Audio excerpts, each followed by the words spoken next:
கிறிஸ்து இயேசுவிலே பிரியமான இறை உறவுகளே, இன்று தபசு காலத்தின் 2வது வாரத்திலே செவ்வாய்க்கிழமையிலே நாங்கள் ஒன்று கூடியிருக்கிறோம். இந்த தபசு கால நாட்களிலே ஆண்டவரிடம் கொண்டாடுவோமாக.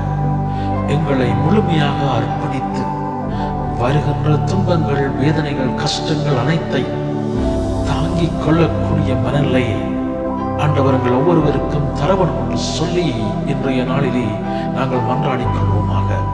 இன்றைய நாளிலே ஆண்டவர் தருகின்ற இறை வார்த்தைக்கு நாங்கள் செவிமடுப்போமாக.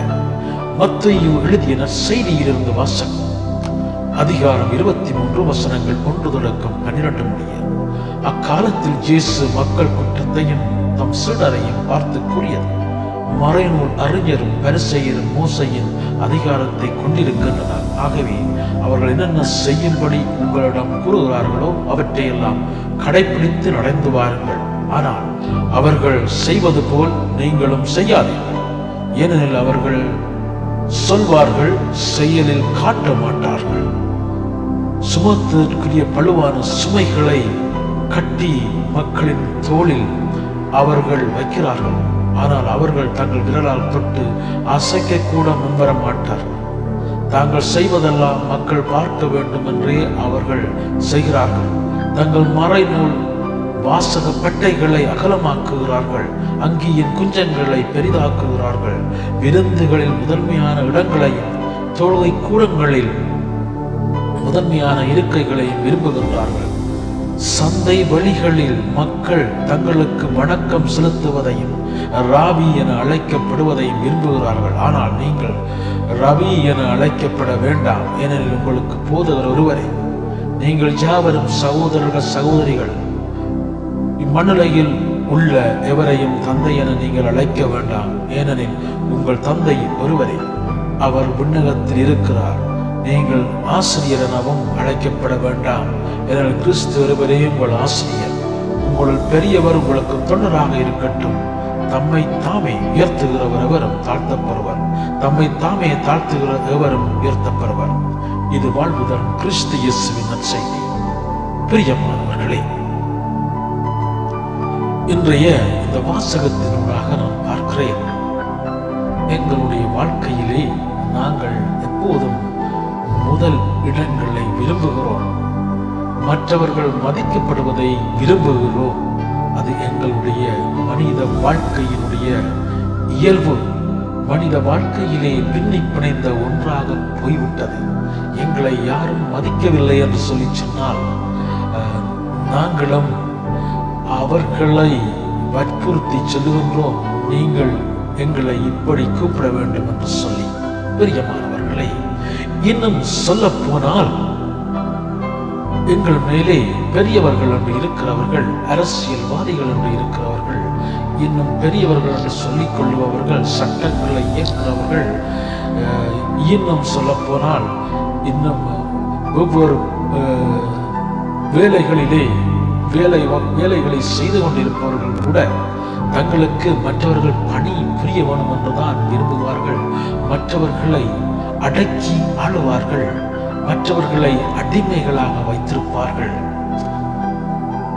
ஏனென்று நான் சொல்லுகிறேன் என்று சொல்லி சொன்னால், ஆண்டவர் இன்றைக்கு எங்களுக்கு சொல்லுகிறார், நாங்கள் மற்றவர்களுக்கு பணியாளர்களாக இருக்க வேண்டும் என்று சொல்லி. ஏனென்று சொல்லி சொன்னால், நாங்கள் மற்றவர்களை அடிமைப்படுத்தி மற்றவர்களின் மேல் பழுவான சுமைகளை சுமத்துவதற்காக இந்த உலகத்திலே நாங்கள் பிறக்கவில்லை. மற்றவர்களுக்கு சுமையாக இருப்பதற்காக நாங்கள் பிறக்கவில்லை. பிரியமானவர்களே, மற்றவர்களும் எங்களை போன்றவர்கள் என்ற அந்த மனநிலையோடு சமமாக அவர்களை மதிக்க நாங்கள் அழைக்கப்பட்டிருக்கின்றோம். எங்களை நாங்கள் மற்றவர்களை சொல்லி எங்களுடைய வேலைகளை பார்க்க வேண்டும் என்று சொல்லும் போது நாங்கள் மக்களை அடக்கி ஆளுகின்றோம். பிரியமானவர்களே, அப்படியான செயல்களில் இருந்து நாங்கள் விலகிக் கொள்வோமாக. கடவுள் ஆண்டவர் இயேசு எப்படி அந்த வீதி வழிகளாலே நடந்து சென்று மக்களுக்காக தன்னை அர்ப்பணித்து பணிபுரிந்தாரோ, குணமாக்கினாரோ, இன்னும் பாதங்களை கழுவினாரோ, அதே போலதான் எங்களுடைய வாழ்க்கையிலும் நாங்கள் மற்றவர்களுக்காக அர்ப்பணிக்க அழைக்கப்பட்டிருக்கின்றோம். இந்த தபசு காலத்திலே நாங்கள் மற்றவர்களுக்கு பணிபுரிய அழைக்கப்பட்டிருக்கிறோம். எங்களை நாங்கள் எவ்வளவுக்கு தாழ்த்தி கொள்ளுகிறோமோ, எங்களை எவ்வளவுக்கு நாங்கள் அவர்களோடு நின்று அவர்களோடு நிற்கிறோமோ, அவர்களுடைய லெவலிலே அவர்களுடைய அந்த இடத்திலே நாங்கள் நின்று அவர்களுக்கு உதவி செய்கிறோமோ, ஆண்டவர் எங்களை அவ்வளவுக்கு உயர்த்தி கொள்வார். எங்களுடைய இந்த கீழ்ப்படிவும் தாழ்மையான மனப்பான்மையும் இன்னும் எங்களை முழுமையாக உயர்த்தி கொண்டுதான் செல்லும். பெரியமானவர்களே, யாரு கங்கணம் கட்டி கொண்டு எங்களுக்கு பணிவிடை செய்ய வேணும், எங்களுக்கு அது செய்ய வேணும் என்று சொல்லுகிறார்களோ, அவர்கள் ஆணவத்தோடு தங்களுடைய வாழ்க்கையை செய்து கொண்டு போகின்றார்கள். அவர்களுடைய வாழ்வு நீண்ட காலத்துக்கு இருக்காது. மிக விரைவிலே அவர்கள் எல்லாரும் அழிக்கப்படுவார்கள். அவர்களுடைய வாழ்வு அழிந்தே போய்விடும். அவர்கள் மற்றவர்களால் மதிக்கப்படாமல் போய்விடுவார்கள். அவர்கள் ஒன்றுக்கும் உதவாதவர்களாக மிதிக்கப்படுவார்கள். பெரியமானவர்களே, அதுதான் உலக நியதி. அதுதான் இன்றைக்கு நடந்து கொண்டிருக்கின்றது.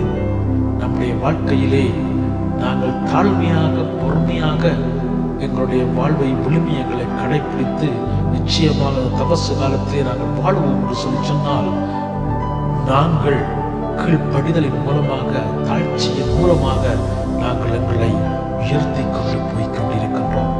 எங்களுடைய அந்த வாழ்வு வளர்வதற்கு ஆண்டவர் இயேசு எங்களோடு நின்று பயணித்துக் கொண்டிருக்கின்றார். மன்றாடுவோம். இப்படியான அந்த மனநிலையை, தாட்சியை, என்று கீழ்ப்படிவை, மற்றவர்களுக்கு உதவி செய்கிற அந்த மனப்பான்மையை எங்களுக்கு ஆண்டவர் தரவும் சொல்லி இந்த தபசு கால நாட்களிலே மன்றாடிக் கொள்வோமாக. ஆமென்.